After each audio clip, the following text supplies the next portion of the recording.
Salud amigos, buenas tardes, buenas noches, allí donde se encuentren en la bella hispanidad. Es un placer saludarlos para hablar nuevamente de geopolítica.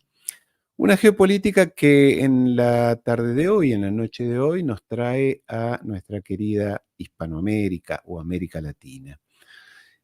Muy conversado está el tema, parece insólito, esto del resultado de las elecciones en nuestra querida amiga, hermano país de Venezuela, de si ganó limpiamente el presidente Nicolás Maduro, si hubo fraude, si presenta las actas, si no muestra las actas, qué pasó con las actas, si está en condiciones de asumir o de continuar en el mando presidencial.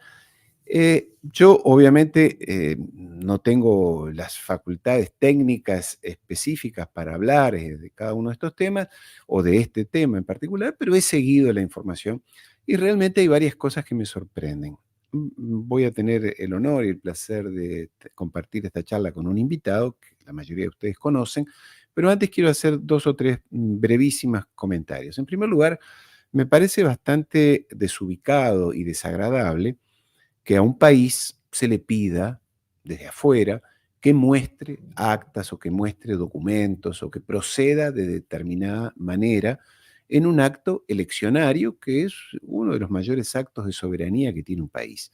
No me parece apropiado, no me parece justificado que otras personas u otros gobiernos se, se concedan a sí mismos la autoridad moral de juzgar si esa elección fue limpia o no fue limpia y sobre todo viniendo de países que dejan mucho que desear en su acto eleccionario. Por ejemplo, en el caso de los Estados Unidos, acabamos de ver en vivo y en directo un golpe de Estado. Allí hubo un golpe de Estado institucional en los Estados Unidos. Un presidente que era inepto para conducir el país, se le había ocultado a sus ciudadanos que no estaba en condiciones de conducir un país, se dieron cuenta en un debate presidencial que ese hombre no daba ni pie ni, no daba con pie con bola, como se dice, decía cualquier cosa, no podía responder, potencia atómica, primer país del mundo, en fin, se supone que debería ser la persona mejor capacitada, bueno, no lo era. Y como no los iba a conducir a unas buenas elecciones, buenos resultados a los demócratas, lo corrieron, lo sacaron, siendo que el señor no se quería bajar. Hasta último minuto, Biden estuvo tuiteando diciendo que él no se bajaba. Sabemos que lo amenazaron porque le iban a aplicar la quinta enmienda y entonces con eso lo iban a sacar como, lo iban a correr de su cargo de presidente. Y como tiene muchas causas legales, él y sus hijos, su hermano, en fin, por casos de corrupción, de todo tipo, bueno, se cayó la boca y aceptó esa condición. Y pusieron una señora que no transcurrió el proceso natural y legal de elecciones en las primarias. Fue electa por mensaje de texto, una cosa rarísima. Le mandaron WhatsApp, los delegados dijeron, estamos de acuerdo, pero WhatsApp, bueno, sintetizo, pero fue vía internet. Y allí aparece, entonces, como modelo democrático, parece bastante cuestionable, siendo que además la mitad de los ciudadanos de los Estados Unidos consideran que al señor Donald Trump le robaron las elecciones en las últimas elecciones. Que bueno, está bien que George Bush hijo ganó las elecciones de allá en el 2020 en condiciones absolutamente oscuras, pero bueno, son todos detalles. En todo caso, esto es muy decepcionante que en el caso de América Latina, escucharlo a Lula, a Boric, a Petro, hablar de las actas y las actas. ¿Y quiénes son estos caballeros para opinar? Opinar. Está bien que Milei y el chico este de Uruguay, la calle Pou, Lacayo Pou, así le dicen, se suban a la ola anti-Venezuela. En todo caso, es muy desagradable, muy desubicado y muy deshonroso para quien lo hace. Pero en fin, esta es mi posición global, pero yo quería hablar con alguien que tenga más autoridad o que tenga verdaderamente autoridad sobre este tema. Y nadie mejor que alguien a quien yo respeto desde hace mucho tiempo, que lo sigo en las redes sociales, que es un activista de las redes sociales, muy valiente, muy inteligente y muy informado. Y que en estos momentos se encuentra en Venezuela porque allí fue por razones personales, pero también profesionales, porque fue invitado como veedor o como observador internacional de las elecciones de Venezuela. Estoy hablando del querido amigo Diego en la lucha. ¿Cómo estás, Diego? Buenas noches. Hola Ariel, buenas noches, un gusto, muchas gracias por invitarme a tu programa, yo también te sigo, he visto muchos análisis tuyos, excelente tu trabajo. Muchas gracias. Diego, tú me has comentado que por razones personales hace ya muchos años que estás vinculado a Venezuela, no es una cuestión circunstancial, que conoces muy bien y que has vivido allí en diferentes momentos a lo largo de estos años y que ahora, bueno, en este preciso instante estás allí en Caracas, estuviste como observador en las elecciones y te has quedado. Eh, no hace falta que yo te conduzca en una entrevista, tienes suficiente capacidad como para hacerlo. ¿Qué ha pasado con esto de las elecciones, de las actas? Ganó Maduro, Corina y este señor González. Yo lo vi en Washington a Juan Guaidó pidiendo la invasión militar a su país, cuando hablaba de eso. Le he escuchado también en videos a Corina diciendo que tiene que aumentar las sanciones económicas para que el pueblo sufra mucho y cuando el pueblo sufra lo va a derrocar a Maduro, o sea, todas cosas que parecen de una bajeza, de alguien muy mal nacido. También le escuché decir que tendría que haber una invasión militar a su país. En fin, ¿en qué escenario estamos? ¿Qué pasa? Contanos, por favor, cómo ha sido el acto eleccionario. Arranca por donde quieras, por favor. Bueno, cuánto contexto que se podría dar en relación a estos 25 años de proceso chavista de la Revolución Bolivariana, ¿no es cierto?, en Venezuela, porque hay tantas cosas que decir, ¿no? Y el contexto lo es todo para analizar lo que pasa acá adentro. Vos lo dijiste recién, Guaidó se autojuramentó, pidió invasiones militares y sanciones, se robó toda la plata que le mandó Estados Unidos, firmó para la entrega de Citgo, esta empresa filial de PDVSA, de Petróleos de Venezuela en Estados Unidos. Corina Machado, apellido oligarca de hace más de unos 200 años aquí en Venezuela, con su padre terrateniente, etcétera, etcétera, y todo lo que implica ser parte de la oligarquía venezolana, también pidiendo invasiones militares desde que asumió Chávez hasta ahora con Maduro. Una Corina Machado que siempre estuvo implicada en todas las acciones de desestabilización del país de una manera atroz realmente. Una Corina Machado que en 2015, siendo diputada por la Asamblea Nacional de Venezuela, fue como diplomática de otro país, en este caso de Panamá, a representar a Panamá frente a la OEA para pedir sanciones a Venezuela, su país donde era diputada. O sea, estamos hablando de un contexto que primero podríamos dedicarle una hora solamente a un contexto muy adverso siempre para Venezuela, pero que siempre, siempre cayó bien parado el chavismo por inteligencia, por estrategia y por experiencia, ¿no? Recordemos que Chávez era militar, tuvo la audacia, la astucia de contagiar por este amor a la patria a los soldados, a la Fuerza Armada Nacional Bolivariana, lo cual es importantísimo a la hora de visualizar a futuro un proyecto revolucionario, ¿no? Sin los militares es muy difícil visualizar y sostener este tipo de procesos. Y estoy hablando de militares nacionalistas y patriotas, no estoy hablando de militares que responden a los intereses de la oligarquía o de Washington. Entonces, estas elecciones también hay que darle ese contexto más otro contexto. Vamos al círculo ahora más cercano al núcleo de la cuestión. Y es que Corina Machado y su chirolita Edmundo González ya venían hablando de que el chavismo iba a ser fraude. Ya lo venían vaticinando hace mucho tiempo, ya estaban abriendo el paraguas. Maduro estaba diciendo, esa va a ser la estrategia de ellos, decir que hay fraude. Y cuando sucede la fiesta electoral, donde fui partícipe porque fui a centros electorales, vi que todo transcurrió, o por lo menos los centros que me tocó a mí, que fueron 5, que fuimos recorriendo con otros veedores, más otros veedores alrededor y a lo ancho y a lo largo de Venezuela, todo transcurrió en paz, más allá de algunos episodios aislados en algunos centros electorales.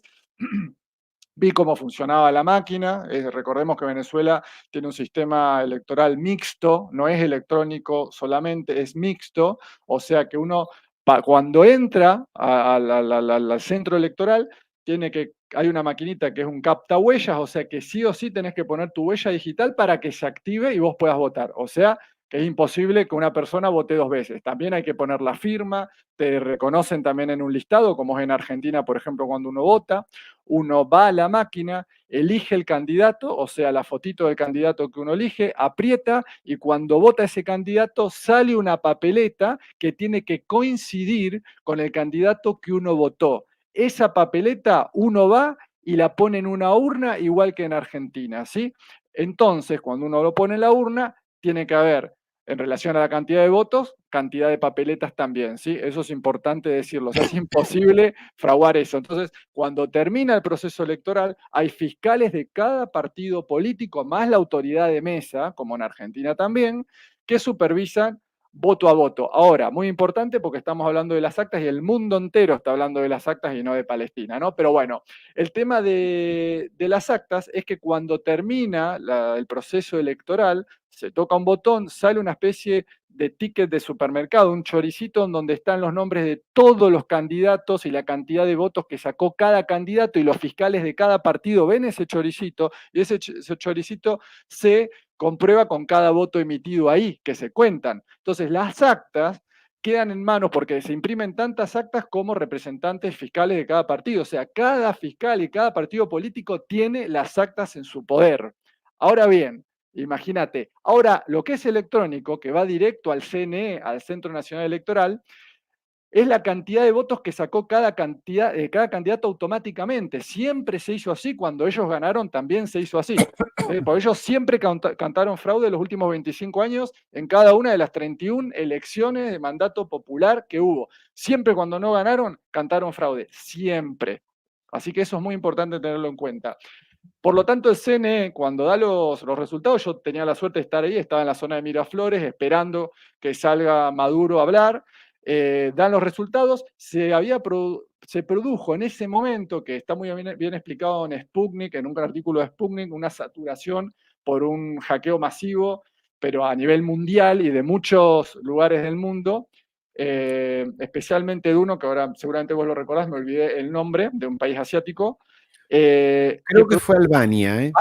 Ay, ¿sabés qué? Yo escuché Albania. Como yo viví en Albania, me Macedonia, sonó. en Macedonia. Fue O Macedonia, es de perdón. Macedonia. Macedonia, que Y es vos al lado de fijate Albania. que hubo un pequeño retraso en esta proyección, en esta pasada de datos al CNE por este hackeo masivo, que no es Internet, son sistemas encriptados, de Sí, otro sí. tipo de líneas, etcétera, etcétera, ya corroborado hace años su seguridad.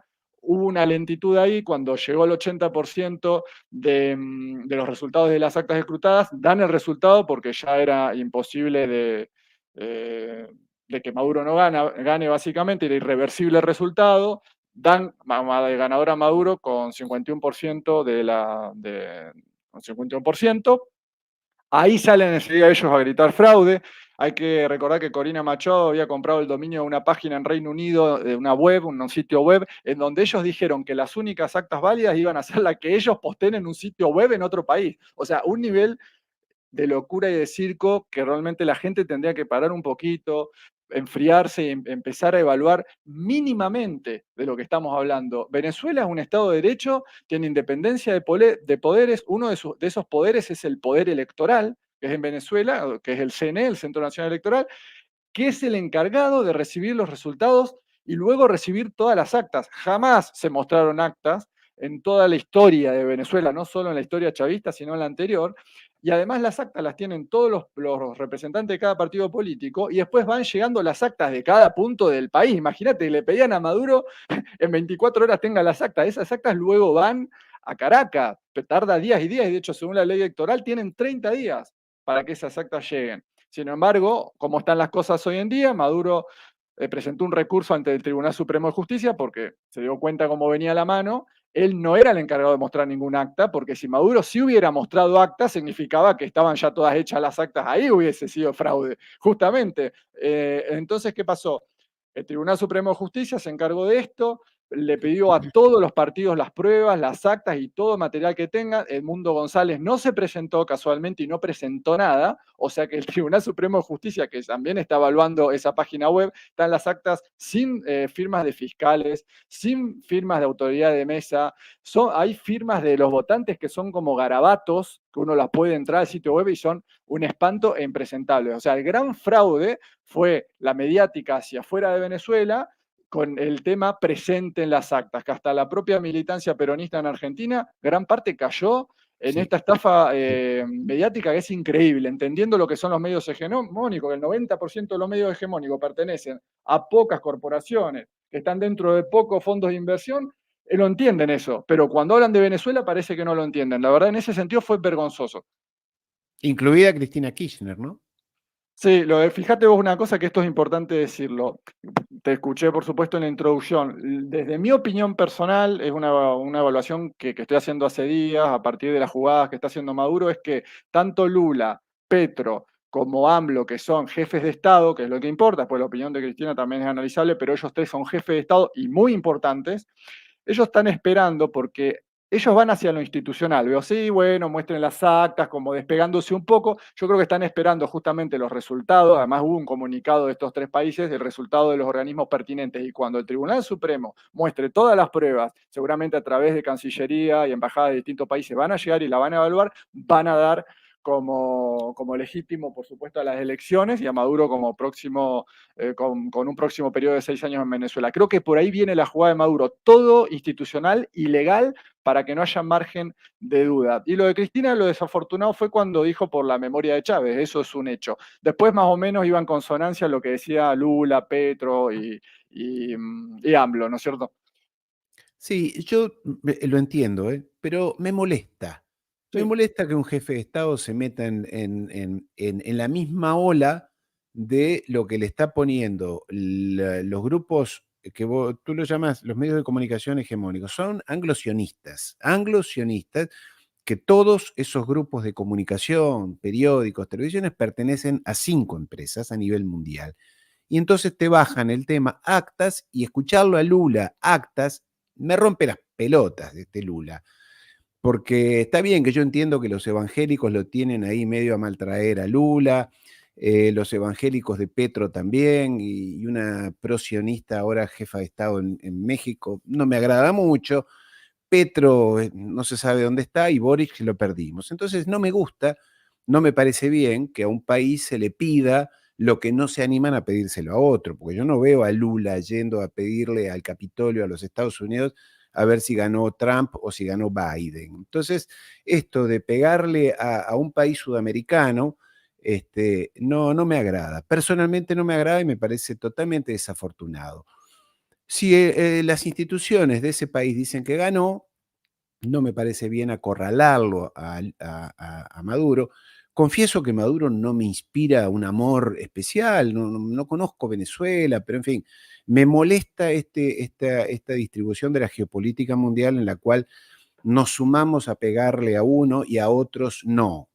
Y a Macron, que mata gente, que arranca ojos, destroza juventudes, nadie le pide nada. Los europeos están todos en una locura guerrera contra Rusia, me mandaron a morir a 1 millón de ucranianos y nadie les dice nada. Entonces, acá yo creo que, entre otras cosas, y no, el invitado eres tú, entonces sos tú quien tiene que hablar, creo que más allá de toda una cuestión ideológica, imperialista, colonialista, además hay un enorme racismo.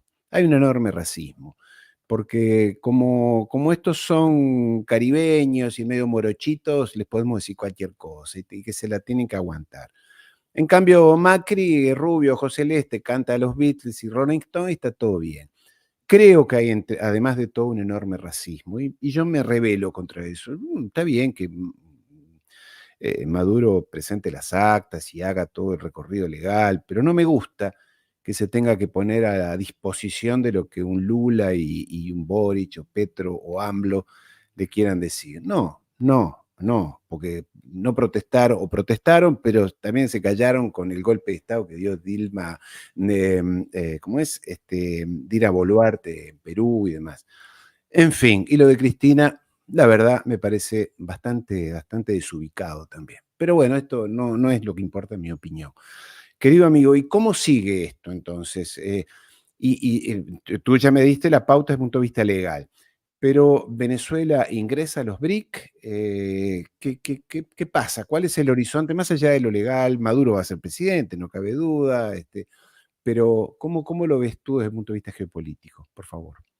Y es muy interesante, bueno, por un lado, agregando lo que vos decías, a la revolución bolivariana sin duda se la ha subestimado en mucho y de palabras del vicepresidente del PSUV, Diosdado Cabello, del Partido Socialista Unido de Venezuela, él el otro día en su programa con el Mazo Dando habló de envidias que había hacia Chávez y ahora hacia Maduro porque sí, ellos dicen lo que piensan, dicen lo que quieren y aún siguen ganando elecciones y tienen un proceso ininterrumpido, lo cual nadie lo ha logrado, excepto Cuba y Nicaragua, pero por eso son el famoso eje del mal. Nicaragua, Sí. Cuba y Venezuela claramente tocan intereses, pero algo muy importante, justamente ya que me estás hablando de los BRICS, que esto es el eje central en todo esto, porque el otro día hablamos con un amigo, él decía, yo estoy en Argentina y veo este bombardeo mediático que nunca en mi vida lo vi y no puedo creer esto. Y él me dice, claro, va a ser un enclave socialista rico a lo Suiza en un futuro Venezuela acá. ¿Por qué?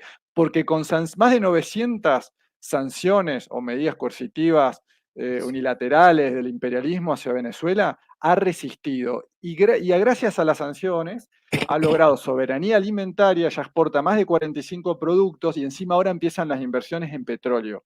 Yo hablando el otro día con un investigador, empresario, me decía que acá tienen la primera reserva de oro del mundo, que cada vez que investiga más y tiene investigado el 1% del país, dice que es impresionante la cantidad de recursos naturales que hay acá en Venezuela. Entonces se está jugando, como vos decís, la geopolítica mundial, el reparto de la energía a nivel planetario, porque ya Maduro le dijo a Estados Unidos, dijo, los del norte básicamente con palabras coloquiales y siguen jodiendo, todo este petróleo va a los BRICS. Y se acabó. Y saben muy bien que una hipótesis de Perdón. conflicto, ¿no? Una hipótesis de conflicto que quizá podría ser a través del Esequibo, no es fácil porque Venezuela es muy irregular, tiene montaña, tiene selva, tiene desierto, tiene bueno, todo el mar Caribe, está militarizado Venezuela en el buen sentido, tenemos Sí. unas 300.000 fuerzas activas en la Fuerza Armada Nacional Bolivariana, unos 430.000 en reserva, tenemos 4,5 millones de milicianos, tenemos Sukhoi, tenemos tanques de guerra, todo tecnología rusa, o sea, no estamos hablando de un país, además, están decididos a ir al frente, o sea, ya lo dijeron, si acá se meten, no van a salir. Van a hacer mucho daño, por supuesto, pero no van a salir. Eso siempre lo dice también Diosdado Maduro y Chávez también en su momento. No le conviene, desde el punto de vista costo y beneficio, sería demasiado costoso una guerra acá y muy mal visto también, y considerando que Rusia, China, Irán, India, Turquía tienen intereses fuertes acá en Venezuela y hay cada vez más inversiones. Uno lo ve incluso en la calle de empresarios venezolanos, todo el tiempo hay concesionarias de autos nuevos importados que abren, mercados, Mm. mucha comida, mucho medicamento por todos lados. Eso ya que esa crisis antigua no existe más, olvídate eso. Si hay algo que sobra ahora en Caracas, hasta la farmacia hay alimento. O sea, no existe eso ya. Hay diferentes precios según la zona, por supuesto. Respecto a la dolarización, no es una dolarización en sí, porque en realidad a vos te fijan los precios en dólares y abajo en cuántos bolívares, pero cuando te cobran la mayoría paga con bolívar digital, con pago móvil, si querés podés pagar con dólar billete, pero la moneda soberana no se ha perdido y cada vez hay más transacciones en bolívares, pues muchas veces ni tienen cambios en dólares para darte, les conviene a los comerciantes que paguen en bolívares. Entonces, hay un montón de cosas que no se saben de este país, Ah. muchas cosas que no se saben. Sí. Qué lindo eso que cuentas, porque realmente, bueno, tú con tu canal, que siempre recomiendo que lo sigan, a Diego en la Lucha, un canal lleno de información y de buenísimos análisis e invitados que tenés en YouTube, pero la información no llega. Y yo estaba mirando la televisión hace un rato y siguen diciendo las actas, ese país en crisis, guerra civil, matanzas, y uno dice, pero ¿cuándo estas oligarquías criollas, vendepatrias, entreguistas, racistas, van a aflojar? No aprenden. Y termina pasando lo que terminó pasando en Venezuela, que lo peor del país ya se fue, de esas oligarquías rancias, y lamentablemente mucha gente emigró en los años duros, en los años difíciles, que hoy desde afuera le siguen tirando piedras al país, ¿no? Sí, es que lo más difícil es romper la matriz de opinión de los venezolanos que se van afuera justamente. Primero porque la mayoría son opositores.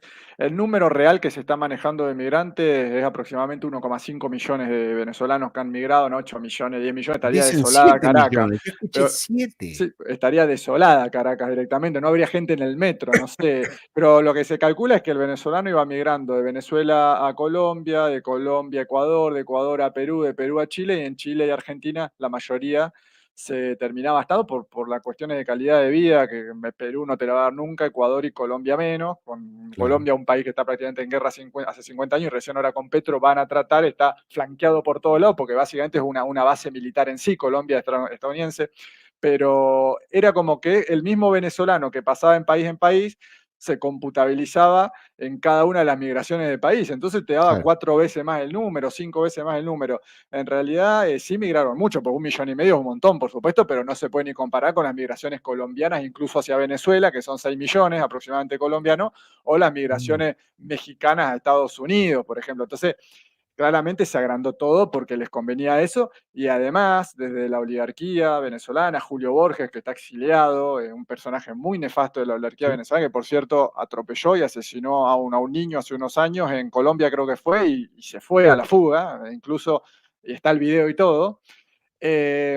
Él se encargó también de financiar esa migración. Por ejemplo, a los migrantes le iban a ofrecer dinero, ayuda, toda esa ayuda nunca llegó, toda esa plata se la robaron.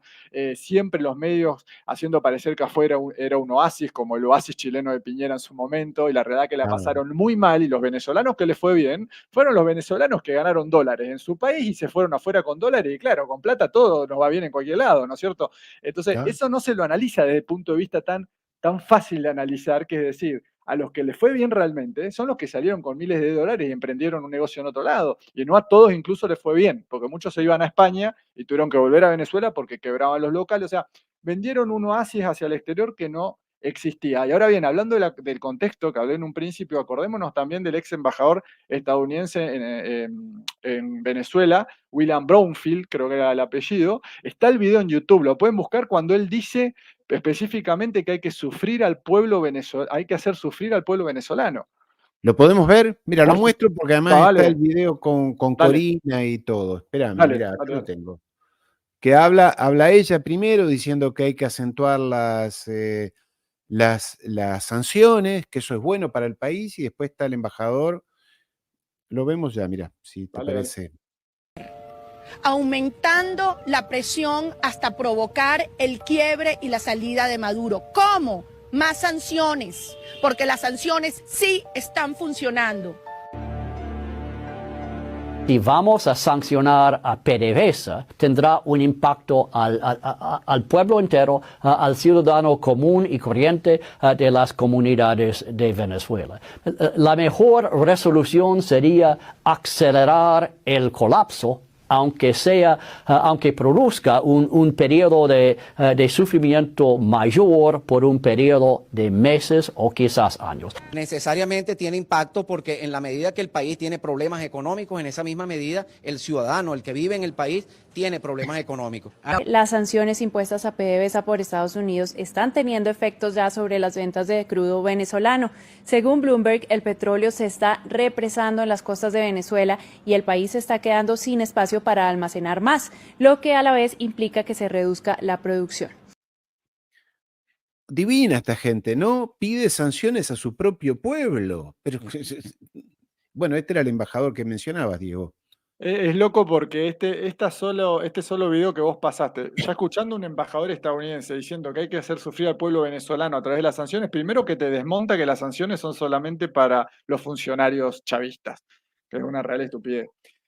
Y segundo, te están diciendo, sí, nosotros somos, en consonancia, en relación con la oligarquía venezolana, los queremos hacer sufrir, que se mueran de hambre o de enfermedades, para que se subleven y saquen al que nosotros llamamos dictador. O sea, este solo video tendría que desmontar todo lo que se hable de Venezuela. Y sin embargo, esta información a los opositores o no les llega, y aquellos que les llega y la ven no la quieren interiorizar porque hay una cuestión de egos. Acá, evidentemente, es más fácil engañar a una persona que convencerla que ha sido engañada. No dan el brazo a torcer.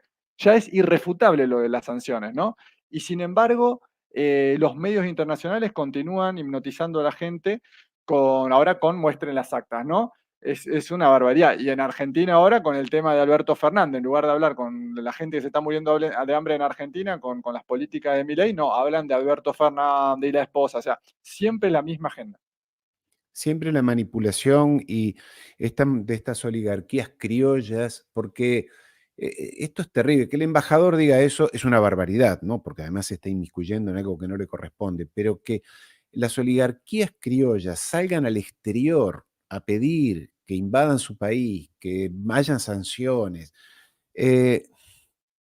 No tenemos arreglo con estas oligarquías criollas que, tú sabes, yo soy uruguayo y el gran patriota argentino, uruguayo, que nunca fue ni masón ni colaboró con los ingleses, Artigas, peleado con Buenos Aires y demás, decía, malos europeos, pero peores americanos. Malos europeos y peores americanos. Ya él, hace 200 años, sabía que el problema, el cáncer lo teníamos adentro. Son estas oligarquías, estas familias atadas a los beneficios especiales, siempre a los británicos, al libre comercio, a las dictaduras, golpes de Estado y sobre todo racismo, ¿no?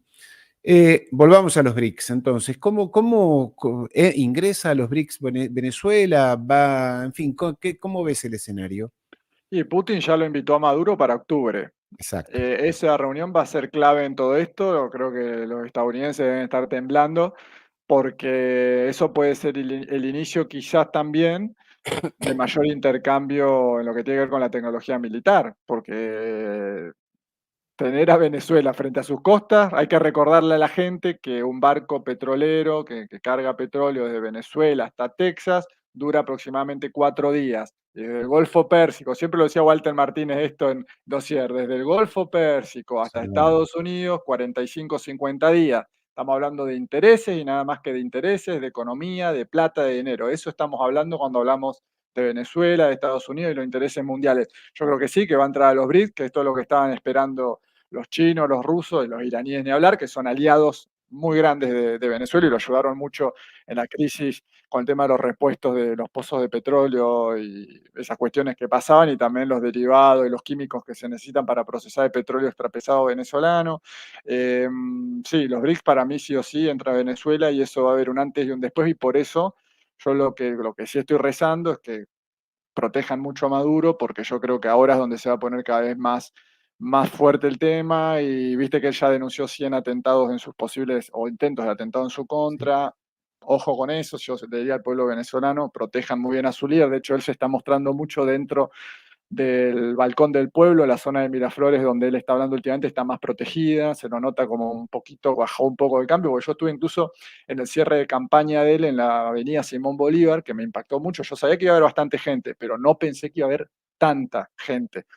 Es kilométrica la avenida esa y muy ancha, es casi el triple de ancha de las avenidas que iba Corina Machado en la zona de Las Mercedes, que es un microcentro financiero acá nuevo en Venezuela, Las Mercedes, y son muy angostas y cortas y con imágenes de dron uno podía desmontar fácilmente en relación al poco número de simpatizantes que no solo en su cierre de campaña, sino cuando ella citó a movilizar en días posteriores, que el chavismo ese mismo día también llamó, creo el 3 de agosto fue, y, en fin, yo lo vi con mis propios ojos, las transversales llenas, la Simón Bolívar repleta, se calcula por lo menos 600.000 personas, había mucha cantidad de gente. Y bueno, los BRICS es eso, va a entrar Venezuela a los BRICS, va a entrar como potencia petrolera, gasífera, como posible también surtidor, si está bien dicha la palabra, de oro a nivel mundial, calculando que el patrón oro vuelva a nivel mundial, que es probable esto por cómo se está desvalorizando el petrodólar día a día, aunque no va a caer de un día para el otro, lo dudo mucho eso. Y bueno, potencia, la verdad, con respecto a recursos naturales de todo tipo, tiene todo Venezuela, todo, thorium, coltan, bauxita, creo que es quinta reserva, creo que es quinto país biodiverso a nivel mundial, agua dulce, tiene mucho, y ese es uno de los temas de por qué lo han atacado tanto, ¿no? Una especie de perdición, ¿no? Para aquellos pueblos que tienen, o países que tienen tantos recursos. Exactamente, y para la oligarquía criolla que quiere quedarse ella con el negocio. Por eso dicen privatizar y el negocio es mío. ¿Por qué lo tienen que tener? Y perdón por la expresión, pero hablan así. ¿Por qué se lo tenemos que dejar a estos negritos? Si somos nosotros los dueños de América, es nuestro este continente. ¿Por qué se lo vamos a dejar a estos muchachos? Quedémoslo nosotros con los business, ¿no? Es cierto, no hay oligarcas negros, ni tampoco con rasgos Bueno, originarios. Corina Hay no es muy blanquita tampoco, que no se haga tanto la British. Vamos a decir la verdad, Macri sí, Macri es rubio con celeste, pero esta no, González sí. Digo, también estamos entrando en tema, pero la verdad es que bastante, muy desagradable esta gente, profundamente sí, desagradable, y ver además la oligarquía del resto de los países, incluida la totalmente, Argentina, donde totalmente. salen todos a defenderla, a Sí, sí, Corina, ¿no? es vergonzoso que otros países se metan a opinar sobre elecciones de otro país totalmente desconociendo los órganos pertinentes, encargados, autorizados por la Constitución Nacional a hacer el trabajo que tienen que hacer. O sea, Claro, como en el sentir común mundial es que en Venezuela gobierna un dictador, especialmente es más dictador cuando vienen tiempos de inflexión, ¿no? Porque claro. cuando se olvidan es como que ya no es tan dictador y ahora de repente nuevamente es más dictador. Te estaba diciendo de tiempo de inflexión, de Que dictador, se mete en otros países. que se mete en otros Depende del países, país. exactamente, es vergonzoso, porque esto está todo amparado en con la Constitución Nacional. Maduro no puede mostrarte las actas y decirte, sí, sí, acá están, acá están. No, hay organismos responsables de esto, hay una Constitución Nacional. O sea, ¿cómo pueden meterse en la Constitución Nacional? Claro, como el sentir común te dice es un dictador y todas las instituciones no sirven porque están corrompidas, decís, ah, bueno, si va al Tribunal Supremo, va a mandar Maduro. Si es el CNE, va a mandar Maduro. Bueno, entonces, ¿saben qué, muchachos? No se metan y no opinen, porque si ya Claro. piensan así, o sea, vamos a hacerle caso a Corina Machado, que es la que muchas veces llamó a invasiones militares diciendo las actas que valen son las mías y que están posteadas en una página. O sea, estamos todos locos. Sí. Es una cosa. Pero que el día que se tienen que presentar no van. Porque dijeron, "Bueno, ¿por qué no Exactamente. viene a ver a mostrar sus actas? No están. No, no No, están. es de manual esto, ¿no? Es de manual, pero es de manual también la reacción de los medios internacionales, cómo lo están, cómo siguen con esto, ¿no? Cómo siguen. Pero también en Francia, que miro los medios internacionales, el dictador es corrupto y fraudulento. Y no se mueve de ahí, ¿no? Y el pueblo está hambreado y hay una dictadura feroz. Yo el otro día discutía con alguien, me tocó discutir en un canal francés justamente, que una persona decía, la dictadura feroz de Venezuela. Pero yo digo, mira, yo nunca vi una dictadura que deje a sus opositores sueltos por la calle. Pinochet no dejaba suelto por la calle a cualquiera que lo criticara. No sé, Videla tampoco, Franco en España tampoco. Aquel que decía algo lo desaparecían, lo mataban. Yo a Guaidó lo vi por la calle, Corina, esto otro, diciendo cualquier barbaridad. Entonces, tan sangrienta no debe ser, digo yo. Bueno, pero es sangrienta igual. Entonces, todo es una manipulación y por eso tu canal, el de querido amigo Sebastián Salgado, en fin, muchísimos compañeros que están haciendo contenido alternativo es para justamente dar una versión diferente. El que no quiera creer, yo a veces dicen, no, pero lo que estás diciendo, bueno, prende la CNN, la BBC o el Clarín y ya está, no hay mucho más que... hay un tema que a mí me interesaba, que le dio título a esta charla de hoy, y es el supuesto real o necesario, veremos, armamento de Venezuela por parte de Rusia o de China. Por esto, ponerle bases atómicas de la OTAN en Ucrania, en las puertas de Rusia, está muy bien, soberanía. ¿Y qué pasaría si se hiciera al revés? Si Venezuela, Nicaragua, Cuba, eventualmente México, pusieran bases atómicas con misiles rusos apuntando a Estados Unidos. ¿Qué pasaría? Una catástrofe mundial sería para los medios, ¿no es cierto? Sería algo terrible, nos van a matar, nos va. Sin embargo, la OTAN tiene como 600 bases militares alrededor del mundo y no pasa nada, ¿no es cierto? O sea, Estados Unidos, ¿qué hace cerca de las fronteras con Rusia metido? La pregunta nos tenemos que hacer todo. ¿Por qué Rusia entonces no podría ir a Cuba, como pasó ya en la época con Fidel y la crisis de los misiles? Y no, es aliado mío Cuba, yo si quiero voy, y si Cuba me pidió meter misiles, los meto. ¿Qué harían los No, yanquis con eso? Sería una cosa, una guerra, sin duda se armaría una guerra automáticamente. Pero esta es la hipocresía en la cual vivimos. Y quería agregar algo, cuando vos hablabas mucho de las oligarquías, acá en Venezuela, antes de Chávez, en la primaria, en la secundaria, a los chicos, a los chamos, como dicen acá, se les enseñaban que en Venezuela no había petróleo de buena calidad. Se les enseñaban que lo que se le vendía a Estados Unidos era bitumen, y le decían la franja bituminosa del Orinoco.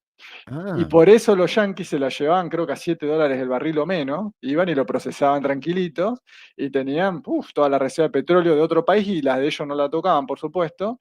Y cuando viene Chávez dijo, vamos a hacer los estudios correspondientes, y resulta que tenían la máxima reserva de petróleo del mundo, que se estima en 303 mil millones de barriles de petróleo, pero estamos hablando de el, el certificado. Yo hablé con Fernando Travieso, un economista, realmente una autoridad acá en Venezuela, y estaba hablando él que en Venezuela solo hay más petróleo que en Irán, Arabia Saudita y Irak juntos.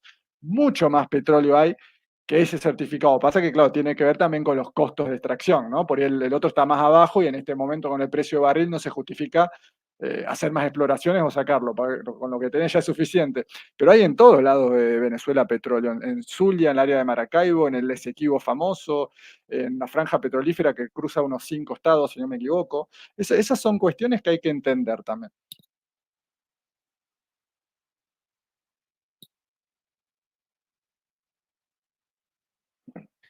y es petróleo de una buena calidad, ¿no? Sí, sí, según el área, en general es petróleo pesado y extrapesado que necesita de mayor aditivos químicos para poder procesarlo, y Citgo y todas estas refinerías que hay en Estados Unidos están todas pensadas para el petróleo justamente venezolano, y por eso Estados Unidos necesita el petróleo venezolano también. Ahora en la parte del Esequibo tengo que entendido que es mayor todavía la calidad del. Por eso, si hay una hipótesis de conflicto, tenemos a Taiwán, Ucrania que ya está, pero también tenemos el Esequibo, ¿eh? Ojo Ah, con eso, sí. porque hay mucha presencia militar venezolana en la zona del mar Atlántico, donde saldría el río Esequibo, que es el río limítrofe famoso, por eso se dice la zona del Esequibo, y hay mucha presencia militar venezolana, así que tampoco se le haría fácil a la ExxonMobil si quiere sacar petróleo de un lugar en disputa que ya para Maduro no está en disputa, ya está reconocido después del referéndum que se dio hace unos meses atrás como parte integral del territorio venezolano, y los mapas en las escuelas, todo ya figura el Esequibo como parte de Venezuela. O sea, redobló la apuesta a Maduro, y en ese momento que lo hizo también bajaron las acciones de la Exxon, no fue casualidad, todo tiene una estrategia detrás en este país, porque es lo que hemos visto y aprendido a lo largo de 25 años, que siempre hay una estrategia de ajedrez atrás de cada movimiento que hizo Chávez y también Maduro, y por lo tanto se lo ha subestimado demasiado a Super Bigote, como lo llaman acá en Venezuela. Sí, sí, perfecto. Sí, un cálculo geopolítico de largo plazo, cosa que el resto de los países parece que no tienen, ¿no? Van a la deriva, cada uno van bandeándose para un lado y para otro, y los que pagan los platos rotos son los pueblos, los trabajadores, las industrias también, la pequeña industria, la mediana industria. Ganan siempre los grandes industriales, que son los que se adaptan, venga quien venga, ¿no?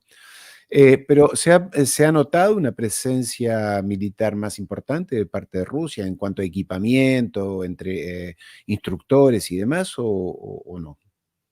No, mira, yo en lo que es lo cotidiano uno no ve gente de Rusia, sí Claro. hay intercambio, hay soldados rusos acá en Venezuela, evidentemente los hay intercambio, ejercicios militares, vienen a, por ejemplo, a enseñar cuestiones de guerra, ¿no? A los soldados, etcétera. Eso sí, hay una muy buena amistad de 25 años ya con Putin, que es mucho, y cómo me gustaría que Argentina haya pasado o tenga 25 años de un proceso ininterrumpido con alianzas tan estratégicas como son las del nuevo mundo multipolar, que es a lo que apunta Maduro. Insisto, yo dije el otro día en un video, dije, a Maduro o al chavismo en general no le interesa lo que diga Argentina, lo que diga Chile, lo que diga Perú o lo que diga Ecuador. No le interesa. Está pensando en más allá, en lo que se viene, en nuevo mundo multipolar, y en lo que va a ser este país en pocos años, y si no hay básicamente una escalada bélica, que no lo creo realmente, este país está saliendo a pasos agigantados de la megacrisis que estuvo, ¿eh? Y gracias a esa crisis que pudieron resistir, ahora se empiezan a ver los frutos. Ojo con eso, porque Venezuela en poco tiempo yo creo que le va a empezar a ser prestamista de los demás países, como fue Chávez en su momento, ¿eh? Recordemos, nunca olvidemos que Chávez le prestó a Argentina mínimo 5.000 millones que dijo Infobae, yo calculo que es el doble, con la compra de bonos y esas cuestiones para sacar al país de. Sí, es una estrategia geopolítica de alianzas, es cierto, pero lo hizo. y punto. Cuando nadie nos prestaba, nos prestó. Entonces, en algún momento va a tener que llegar la hora de mostrar el agradecimiento pertinente a Argentina y otros países, como Paraguay también, que nunca más le pagó la plata que le debía, creo que son 200 millones de dólares que todavía le debe Paraguay a Venezuela. Hay que acordarse desde el punto de vista geopolítico, ahora está Lula, así que no va a haber problema, pero que Venezuela le da gran parte de la electricidad al noroeste brasileño, eso es importante también decirlo. Recordemos que Venezuela tiene una frontera de unos 2.500 kilómetros con Colombia. Cuando estaba Duque, este títere, le decían Porky en su momento, le decían acá en Venezuela a Duque, títere total de Estados Unidos y muy ligado al narco. Ya Venezuela tenía una hipótesis de conflicto con Colombia, ya tenía todo pensado hacia dónde iba a arrojar los misiles, a qué puentes estratégicos, hay un río que cruza Colombia, bueno, todos esos puentes que atraviesan esos ríos para que la gente pueda transitar de lado a lado, dentro de la hipótesis de conflicto iban a volar por los aires en pocos minutos. O sea, Venezuela realmente dentro de la estrategia militar tiene pensado y se nota diferentes escenarios. Es un país que va en serio hacia adelante. Ese es el tema. Evidentemente en los demás países estamos acostumbrados a un progresismo dentro de una matrix, dentro de cuatro paredes, digamos, de lógica burguesa, liberal, en donde nos movemos ahí. Acá la lógica es romper esa estructura. Entonces, por eso nos choca quizá a veces enterarnos de algunas cuestiones de acá. ¿Y tú crees que, Diego, conociendo como conoces Argentina, porque sos argentino, que ese modelo, no digo ahora, pero es imitable en otros países de América Latina? No ahora, porque con un Milei, Boric, Lula, con esto no vamos a ningún lado, esa es la verdad. ¿Crees que en un escenario donde haya nuevas dirigencias políticas, más nacionalistas, más patriotas, que no entregadas al anglosionismo, en fin, reproducible en el resto de América Latina? Yo te voy a ser muy honesto en lo que pienso, dando ejemplo de mi país, que es Argentina. Yo creo que hubo momentos históricos en Argentina, primero con Juan Manuel de Rosas, que fue un momento histórico para realmente fundar una burguesía nacionalista y patriota, sacó a patadas a los ingleses, a los franceses, se incluyó a los pueblos originarios, incluso él hablaba su idioma, era un gran empresario, pero también un gran político. De hecho, le dio bastante paz a Argentina durante 25 años, porque recordemos que cuando Rosas asume había guerras civiles en todo el país. Por un lado ese, claro, vinieron los traidores, Urquiza, más Brasil, más la banda oriental, y derrotaron a Rosas. Bien, pero otro momento histórico fue el peronismo. O Sí. sea, yo creo que si Evita no hubiera muerto antes, yo creo que que Argentina sería otro país, porque Perón se fue y no se quedó a enfrentar lo que había que hacer en ese momento. Te bombardearon la Plaza de Mayo. El atentado más grande de la historia de nuestro país fue ese, no fue otro del que siempre hablan, fue ese. Y Perón, 1955, ¿no? claro, y Perón se fue. O sea, si Perón se quedaba a enfrentar lo que había que hacer, tenías a todo el pueblo atrás, un Bueno, 60%. él dijo que estaba arrepentido, yo lo escuché en un video, de no haberlos fusilados a todos, ¿no? Que se había Exactamente. equivocado yéndose, pero ¿Sí? no quería un baño de sangre, dijo, ¿no? Sí, pero después vinieron las grandes dictaduras, lo trajeron para pacificar el país básicamente y ya estaba todo infiltrado por la CIA, etcétera, y pasó lo que pasó. Sí, Entonces sí. no sirvió lo que hizo, eso fue para mí un momento histórico de inflexión. Y ahora Venezuela está viviendo ese momento histórico de inflexión. Después, cierto, Argentina con Néstor, Cristina, es cierto, la calidad de vida aumentó muchísimo, es innegable que se reindustrializó el país, las cuestiones internacionales con Chávez, con Lula, fue realmente una especie de Dream Team a nivel sudamericano. Pero bueno, el tema es que Chávez era militar. Yo cuando te nombré a Perón, militar. Si te nombro a Putin, relacionado absolutamente con las fuerzas militares. Si te nombro a Xi Jinping, te estoy diciendo el Partido Comunista, que viene una revolución y quedó en el poder. O sea, siempre estamos hablando de las armas. Entonces, Daniel Ortega en Nicaragua, Fidel Castro en Cuba, o sea, todos aquellos movimientos que llegaron para quedarse tienen que ver con una inflexión que tiene que ver con decir, bueno, acá estamos y ya no nos vamos a dejar mandonear por ustedes. Lamentablemente el resto de Latinoamérica lo veo muy difícil. Quizás, no sé, México qué pasará, yo lo voy a ver. México es un país también muy complicado, al lado de Estados Unidos, con un narco muy instalado. A veces el líder puede llegar hasta donde puede llegar. Eso es una realidad, da igual que Petro en Colombia. ¿Qué le podemos pedir a Petro en Colombia si no es por lo menos más dignidad para su pueblo, que coman por lo menos, que haya más seguridad, pero no vas a sacarte de encima las bases militares norteamericanas en 4 años, no vas a sacar a solucionar el tema del narcotráfico en 4 años. Entonces hay que ser realista con lo que se tiene. Yo creo que los líderes militares de izquierda son la solución. Interesante lo que decís. Hablando de narco, siempre se dice, en el caso de Maduro, populista, fraudulento y narcotraficante. ¿Qué pasa con el tema narco en Venezuela? ¿Es lugar de paso? ¿Es combatido? ¿Hay muchos cárteles? Contanos un poco el escenario. Sí, en primer lugar, que siempre las oligarquías o las derechas, o como queramos llamarlo, siempre proyectan lo que ellos son en el otro, ¿no? Eso es típico, típico. Te dicen narco porque un narco te está diciendo narco. Es así. Ellos siempre te culpan de lo que ellos son y es de manual. Nunca falla, nunca falla. Como decía Jaureche allá con Clarín, ¿no? Él se levantaba todas las mañanas y leía La Nación y Clarín y sabía lo que no tenía que opinar. Sabía que tenía que opinar exactamente lo contrario, ¿no? Bueno, acá Venezuela, por lo menos hasta donde yo tengo entendido, he leído, hay informes de la DEA que es un país de paso, Venezuela. De hecho, muchas veces se ven noticias de la Fuerza Aérea Venezolana derribando aviones que no se identifican. Tenemos a Colombia al lado, no es fácil. Estamos hablando que el 80% del consumo de Estados Unidos lo produce Colombia, o sea, evidentemente hay una sociedad ahí que de décadas.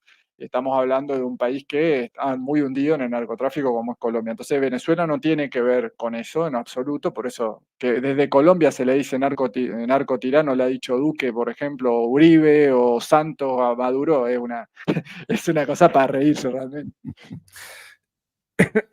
Bien, bien. ¿Qué escenario, no? Entonces, bueno, próximamente octubre y el paso lógico es que ingrese a BRICS, que es un momento donde hay fila de países pidiendo ingresar a BRICS, ¿no? No veo a muchos queriendo entrar al G7 ni a juntarse con Zelensky, en fin. Pero en el caso de Venezuela, obviamente para esos países es muy importante, creo Sí. yo, ¿no? Por eso lo de Putin. Y sí, absolutamente. Yo siempre digo que si Estados Unidos o el anglosionismo, como queramos, si BlackRock se adueñara de las reservas de petróleo venezolano, imagínate el control sobre el precio del petróleo que podría tener, de la oferta, la demanda, abastecer a todo su equipo bélico, a la OTAN completo. O sea, sería muy difícil para todos, sería muy grave realmente que las grandes élites occidentales se adueñaran de petróleo venezolano, y eso es lo que tenemos que hacer carne, que lo que se está peleando acá nos compete a todos, porque si Venezuela se cae, es una especie de escudo que todavía hay en Latinoamérica, ya se cae todo, es como nosotros en otros países por lo menos seguimos con los problemas internos y no sé qué, Lula por lo menos en Brasil está, por lo menos tenemos a Petro, AMLO que hizo un buen gobierno, vamos a ver qué pasa con Yema, pero si Venezuela se cae, sería muy, muy difícil realmente, incluso para el mundo multipolar, no sería lo mismo. Yo creo que los BRICS cuentan con que Venezuela se va a ser miembro más temprano que tarde y que van a contar, porque tenemos Arabia Saudita con la segunda reserva de petróleo más grande, Venezuela con la primera, Rusia con, no sé en qué puesto está, creo que está noveno, pero es Rusia, un monstruo energético a nivel mundial.